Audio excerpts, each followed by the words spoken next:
Hello Orchid friends, welcome back to my channel. Wherever you are, I hope you're having a great day, staying healthy and staying safe. Today we're going to take a look at one of my mini Phalaenopsis orchid. This one is a no ID from a colleague. Originally this was going to become a rescue, but it just did so well that my colleague decided to leave it with me. So now it's officially a member of my collection. So this orchid is a grocery store Phalaenopsis.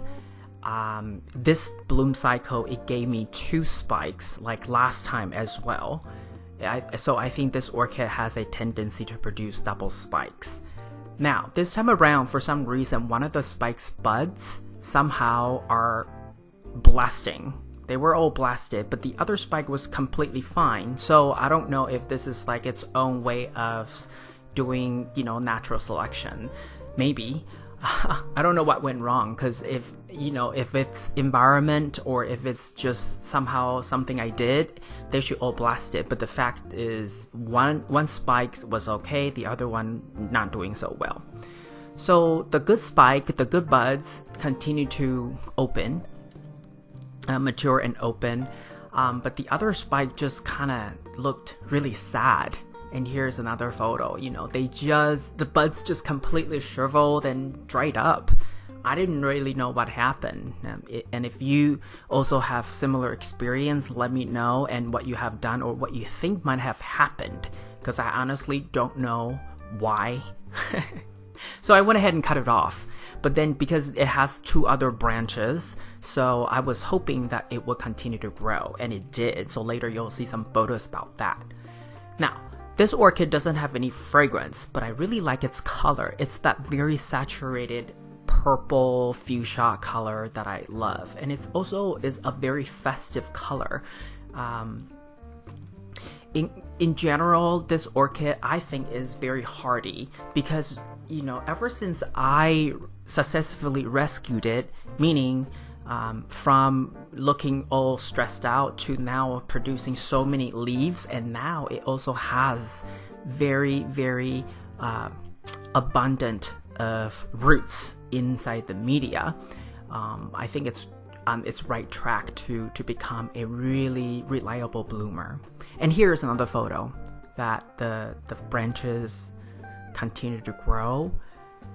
So it was a good thing, and during the process I particularly pay attention to the fertilizer regimen as well as sunlight, because historically this orchid has always been able to bloom for a very, very long time.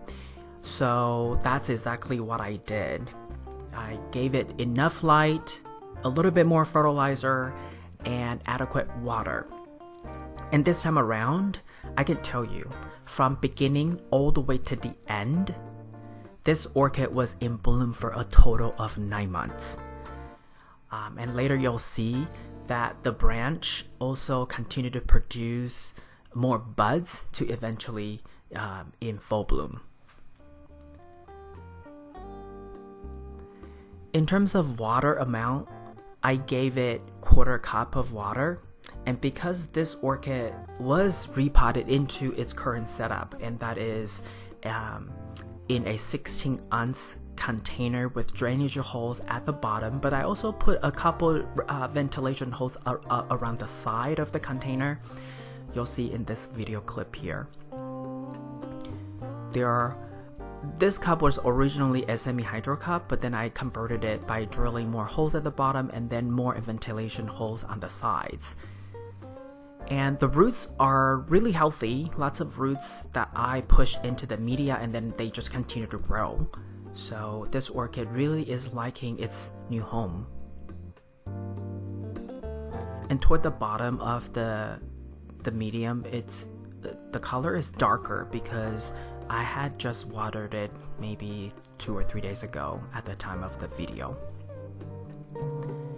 And because it has drainage holes at the bottom, if I double cup it, meaning the bottom blue outer cup, I double cup them, and then if I leave excess water just a little bit at the bottom, and the water actually gets into the inner pot through the drainage hole, that actually allows me to convert it back to semi-hydro for a little bit. So I kind of go between semi-hydro and traditional setup, depending on what I see. Sometimes I feel this orchid needs more water, then I choose to leave some excess water at the bottom just so that it can continue to hydrate itself. And typically I do that in summertime, where I see orchids needing more water than, say, wintertime. In wintertime, I would even scale back the water amount to about 1/8 of a cup and only give them water every other week. For those of you who are new to my channel, when I mix the inorganic pebbles, I use hydrocorn and manto clay, and the ratio is usually 1:1 or 1:2, 2 being the smaller pebble manto clay. And this kind of mixture seems to work really well for most of my orchids, so I kind of just kept using that. Now here's a photo of that branch that just kept going and then eventually bloomed some. And then at the tip of it, I noticed that it was still trying to put out more buds. Like I said, this orchid always has the tendency to want to bloom more and more. Anyway, so for the first flower spike, the good one, it's done. So I went ahead and cut it off because I wanted to make sure this orchid is focusing on this branchy spike, because it was still producing more buds. So I wanted to have enough nutrients to feed this branchy spike. So it actually did I think I did the right thing. So now it was really focusing its energy on that branch. So eventually it put out more blooms for me, so that was good. And then later pretty soon you're gonna see, at some point, I decided that, it's been long enough. Gosh, 9 months, I really want to give this orchid a rest, because at that time, it was about to, it was about to begin its another cycle of initiating spikes, at least for my other orchids. And because I know this orchid has been in flower for so long already, I wanted to make sure that in between its spikes, I want to give this orchid some rest so that it can, save some energy to be able to put out spikes. So I went ahead and just cut it off before everything was done with. And sometimes that rest period is essential, and this is what I did.